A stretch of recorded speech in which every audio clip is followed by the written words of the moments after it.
Šodien mēs skatīsimies, vērsim prognozes novembrim. Ko augstākie spēki, jūsu augstākais es, ko visums jums grib teikt, kādu ziņu man jums ir jānodot, kas notiek vai notiks jūsu dzīvēs, nākamajā mēnesī, šajā mēnesī, kas tikko ir sācies, ko tas jums nesīs. Vēršim prognozes novembra mēnesī, ko jūs varat man pateikt priekš vēršiem? Vērši novembra mēnesī. Kas sagaida vēršus novembra mēnesī?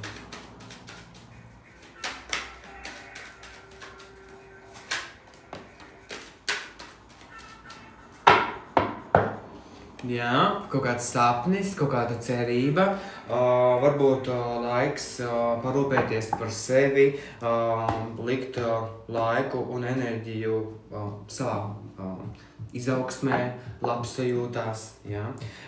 Likšu ķeltu krustu, kas spēj vienmēr ļoti labi un precīzi pastāstīt, kas notiek.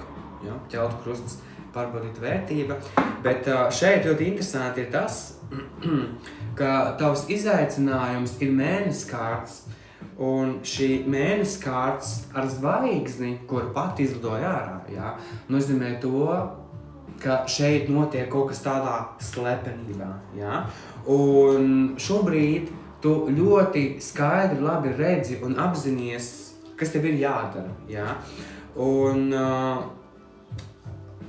šī enerģija, kas ir pagātnē, bet ietekmē nākotni, ir pakārtais. Tas nozīmē to, ka tev ir bijis šis laiks, lai apdomātu gan savu dzīvi, gan to, kas notiek.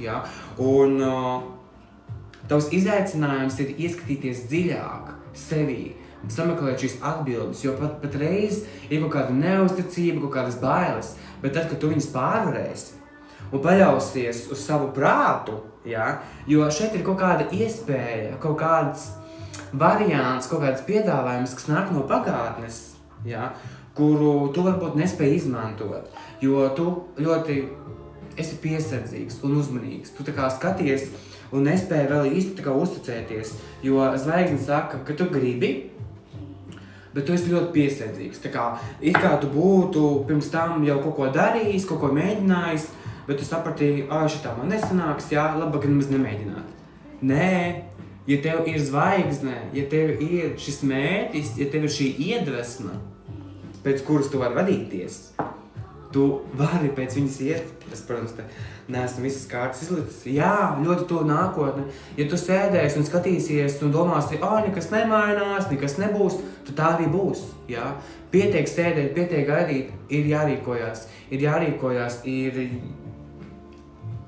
jāmēģina apgriezt savu šīs domas vai savu šī rīcība uz otru pusi. Es nezinu, kā lai vēl to paskaidro, bet kaut kas neiet tā, kā tu gribētu.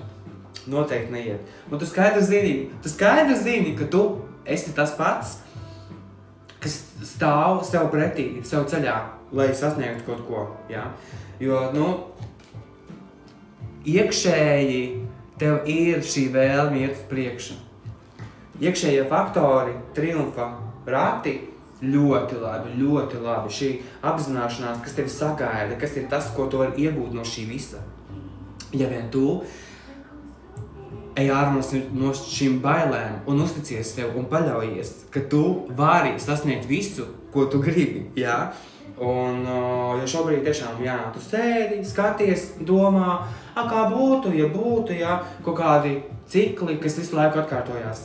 Visu laiku atkārtojās tikai tāpēc, ka tev ir bail pateikt savu viedokli, bail uzņemties, jo tev vēlēšanās ir tiešām, tu esi sēdējis, gaidījis, un tagad bam! Viss novembrī mēs ejam, mēs rīkojamies, bija kaut kāds plāns, rakstījāmies kaut kādu dziesmu vai grāmatu iepriekšējos mēnešus, tad šajā mēnesī mēs publicējam.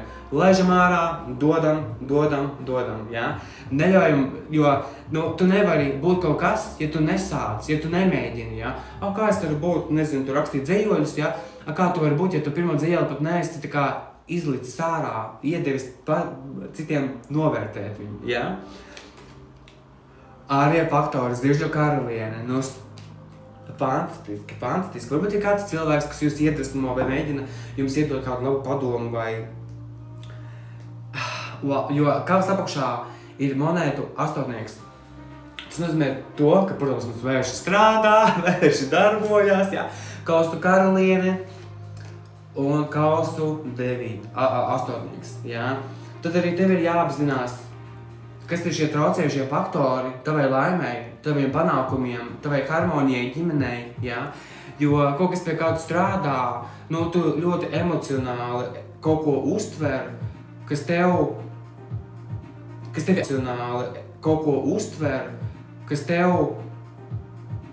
tevi attur. Vai tu savām emocijām ļoti uzticies, vai arī tu savām emocijām ļauj gūt virsroku. Ja? Šeit ir tāda...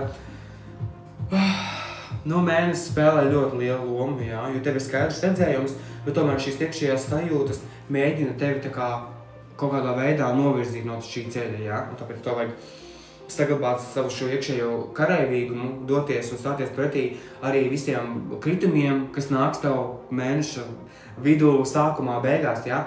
Bet tu celies, meklē un uzticies, paļaujies. Cerības un bailes, tev ir 2 devītnieki, ja? Kaut kāds posms noslēgtās, viss, tu esi jau labā pozīcijā, ja? Es nezinu, kāpēc tu sevi šausti, kāpēc tu sev kaut ko pārmet, vai kāpēc tu tev neusticies, jo kārtas to grib pateikt, ir kāds sapnis, ir kāda cerība, kāds lolojums priekš tevis, ja? Liec to pirmajā vietā un neļauj nekam tevi apturēt. Amazing! Gala rezultātā 13. nāves kārtas, mums šobrīd Saule ir Skorpionā, pārmaiņas. Amazing! Amazing! Vērši! Ārā ar veco, iekšā ar jauno, ja? Kaut kas transformējās, kaut kas pārmainās, tu dodies uz priekšu, tu strādā, vadies pēc savas sirds, ja? Un aizēj un atstāj atkal visu negatīvo, visu to, kas tev traucē, aiz muguras, vadies pēc savas sirds, pēc tā, ko pieliec savu darbu, ja? Piepildi savu sapni, savu mērķi, ir kaut kas tavā dzīvē, uz ko tu gribi balstīties, rīkoties, pagriežam, pastamies citu skatu punktu, ja? Saprotam, kas strādā, kas nestrādā, virzamies uz priekšu, jo 2 devītnieki, tas noteikti ir sasniegums, tas, ko tu esi darījis no savas sirds, beidzot noteikti ir ienesis tev rezultātus šajā mēnesī. Turpini doties uz priekšu tādā pašā garā, ar visu savu enerģiju, dzīvesprieku, entuziasmu, saviem sapņiem, saviem mērķiem, ja? Neapstājies. Tu noteikti esi pareizā ceļa. Neļauj savām bailēm stāties tev pretī, ja? Ar zobenu karali esi prātīgs. Mēģini domāt racionāli, ja? Jo pārmaiņas ir ceļā. Vērši, ļoti labs mēnesis.